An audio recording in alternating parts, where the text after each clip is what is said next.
अस्सलाम वालेकुम नाज़रीन, मेरा नाम अली हैदर है। आपका शुक्रगुजार हूँ कि आपने वीडियो देखने के लिए वक्त निकाला। जी हाँ, आपने सही सुना, इंजीनियर मोहम्मद अली मिर्ज़ा को कत्ल करने का फतवा जारी किया गया है। हमारा मुल्क वैसे भी फतवा फैक्ट्री है, यहाँ पे जिसका दिल करता है उठता है, फतवा लगाना शुरू कर देता है। और अब की बार ये खैर पहली बार तो नहीं है इंजीनियर साहब पर इस तरह का फतवा सादर किया गया हो, लेकिन अफसोस की बात यह है कि ऐसे फतवा जारी करने वालों को कोई रोकता नहीं है। यानी मैं अभी वो सुन रहा था इन साहब का वीडियो क्लिप, अफजल कादरी साहब हैं, ये वो साहब हैं जिन्होंने कमर जावेद बाजवा उनके कत्ल का फतवा भी दिया था। ये वो साहब हैं कि उनके नज़दीक पूरे मुल्क में कोई और मुसलमान ही नहीं है, सिर्फ यही मुसलमान है।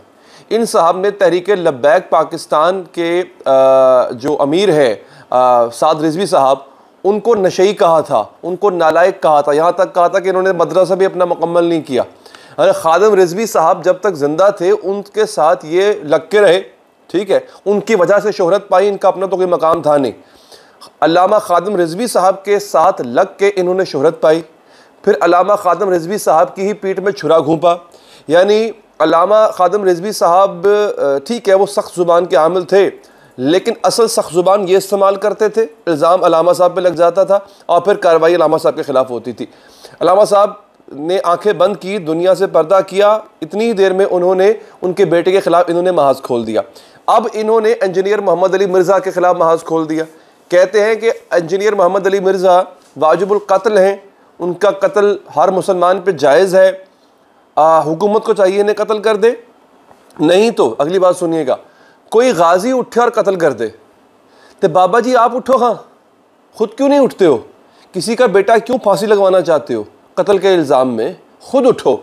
अगर दूसरों को कह रहे हो कोई गाजी उठे और कत्ल कर दे तो बेटा खुद उठो ना, खुद क्यों नहीं उठ रहे हो? जाओ कत्ल करो जाके, इतनी हिम्मत है तो जाओ इंजीनियर के मत्थे लगो जाके। मसला पता है क्या है, ये वो लोग हैं जो ज़ुबान से, देखिए मैं इंजीनियर साहब की आइडियोलॉजी से भले आप लोग इख्तलाफ करें, लेकिन इख्तलाफ करें ना यार, कत्ल की बात क्यों कर रहे हो?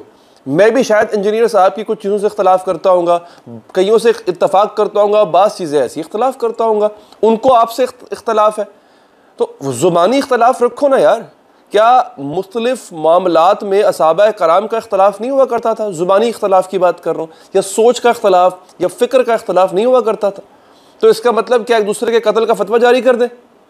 आपके पास अगर इंजीनियर मोहम्मद अली मिर्ज़ा की बातों का जवाब नहीं है तो फिर आप क्या उनको मार दोगे? इसका मतलब है आप ये साबित कर रहे हो, ये कत्ल का फतवा देके आप साबित कर रहे हो कि आपके पास इंजीनियर साहब की बातों का जवाब नहीं है।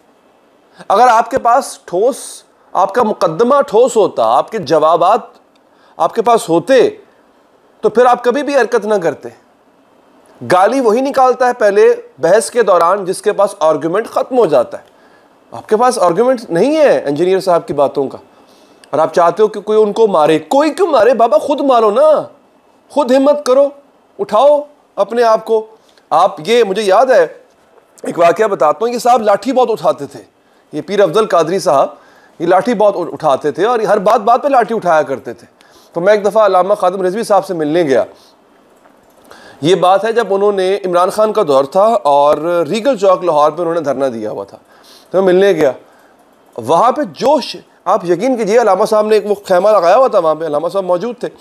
वो ठीक है वो खामोश थे, अपनी कुर्सी पे बैठे हुए थे, वो बात का बड़ा ही यूँ कह लें कि छोटा जवाब दिया करते थे, मुख्तसर गुफ्तगू अल्लामा खादिम रिजवी साहब किया करते थे। ये साहब के हाथ में एक लाठी थी, अच्छा लाठी, बात पे लाठी उठाते थे। यानी कोई बात अगर होनी, जी फलां शख्स तो आपके बारे में ये कह रहा है कि ये हो रहा है, ओ मैं उन्हें इंज कर देंगा, ओ मैं डंडे नाल इंज कर देंगा। वो अल्फाज में दोहरा नहीं सकता यहाँ पे, जो अल्फाज वो दोहराया करते थे, कहा करते थे। ये बड़ी अपने आप को क्या कह लें, बड़े एडवेंचरिस्ट नज़र आए मुझे वहाँ पे। तो हुजूर ये फिर उठाएं लाठी और लग जाए इंजीनियर के पीछे, देखते हैं फिर इंजीनियर क्या करता है, उसके बस में जो होगा वो कर लेगा। I am not talking on behalf of engineer, लेकिन यहाँ पे कोई भी होता, इंजीनियर साहब को छोड़ें आप, यहाँ पे कोई भी होता, मैं उसकी यही वकालत करता कि भाई आपको उससे कोई नज़रियाती इख्तलाफ है, 100 बिस्मिल्लाह आप रखो, हाँ कानूनी कार्रवाई करो, ये भी आपके पास हक है। जैसे ये कह रहे थे इन्होंने अफजल कादरी साहब ने कहा कि जी हम इनके खिलाफ पर्चा दर्ज कराना चाहते हैं, कराएं, एक नहीं 10 पर्चे दर्ज कराएं, आप कानूनी इख्तलाफ रखें, आपको किसी ने मना नहीं किया। लेकिन ये कहना कि जनाब किसी के खिलाफ मैं कत्ल का फतवा मैं जारी कर रहा हूँ, तुम कौन होते हो किसी के खिलाफ कत्ल का फतवा जारी करने वाले? अल्लाह माफ़ करे, जो काम क़यामत वाले दिन होना है तुमने वो अदालत आज लगा रखी है। हद हो गई यार। किस किस चीज़ के पीछे लगा के रखा हुआ है कौम को आप लोगों ने। आप लोग भी खुदा के लिए थोड़ा सा अपने आप को शिद्दत पसंदी की इस आग से बाहर निकालिए, जल के भस्म हो जाएंगे। ना कीजिए इस तरह से, ये उसको मार दो, इसको मार दो, उसको मार दो, नहीं भाई, ये मत कीजिए। ये लोग बहका रहे हैं आपको।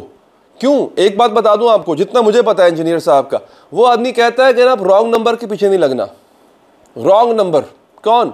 ये जो मजहब की दुकान खोल के बैठे होते हैं। आपको, मुझे नहीं पता, हर फिरके में, मैं एक की बात नहीं कर रहा, हर फिरके में दुकानें खुली हुई हैं, अपनी अपनी दुकान सजा के बैठे हुए हैं। और क्या कमाल के उन्होंने बोर्ड लगाए हुए हैं, अंदर डेकोरेशन के तौर पे उन्होंने फतवे सजाए हुए हैं। दुकानदार होता है ना, अपनी डेकोरेशन लगाता है अपनी दुकान में और वो अपनी चीज़ें सजा के रखता है। ये फतवे सजा के रखते हैं, फतवा ले लो, फतवा ले लो, फतवा ले लो, ये कर रहा है। ये दुकानें सजी हुई हैं भाई। खुदा के लिए दीन बड़ा आसान है। कुरान में दीन बता दिया गया, अहदीस में दीन बता दिया गया, असहाबा कराम अहले बैत अतहार की सुन्नत या उनके अतवार में दीन बता दिया गया। आप पढ़ें, किताबें मौजूद हैं, आपको सब पता चल जाएगा। आप क्या किसके पीछे लगे हुए हैं यार। ये बात जहाँ तक मैंने सुना इंजीनियर साहब को, ये बात इंजीनियर साहब कहते हैं, it's very simple and easy. जिस आप खुद तो उठाओ यार। हमारे यहाँ सिर्फ और सिर्फ जब किसी को सफ़र पे भेजना हो या बेटी को रुखसत करना हो तो तब कुरान उठा के उसके सर पे रख दिया जाता है। That's all. ये कसम उठानी हो। हम देखें ना, हमारी ज़ुबानों पे इतनी बेअतबारी आ चुकी है, हमें उसके लिए सिर्फ कुरान की ज़रूरत पड़ती है। हमें जब किसी बात पर किसी का यकीन दिलाना होता है, हमें कुरान की ज़रूरत तब पड़ती है। अगर हम कुरान पढ़ते हो ना, खुदा की कसम हमें ज़रूरत ना पड़े कुरान उठाने की। ये आप इस, मैं अपने आप को शामिल करूँगा इसमें। मैं कौन सा कोई बहुत कोई नेक दीनदार इंसान हूँ, तकवा पे अमल करना, हम भी ऐसे ही हैं। और ये बात ऐसे ही है, अगर हम कुरान पढ़ने लग जाएं तो बात में कुरान उठाने की ज़रूरत ना पड़े हमें। लोग यकीन करें, हमारे अमल से यकीन करें। तो खुदा के लिए इन लोगों के पीछे चलना छोड़ें, इन लोगों से बाज आएँ, इनसे कुछ नहीं मिलना।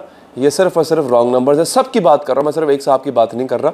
और खुदा के लिए जो भी गाजी हैं इस वक्त, जो ज़हन में सोच बैठे हैं कि इससे जन्नत मिलेगी, इससे सिर्फ और सिर्फ आपको अज़ियत मिलेगी, आपके घर वालों को अज़ियत मिलेगी। प्लीज़ ऐसे किसी भी एडवेंचर से बाज रहिएगा। अपना बहुत ख्याल रखिए नाज़रीन। अल्लाह ने के बाद।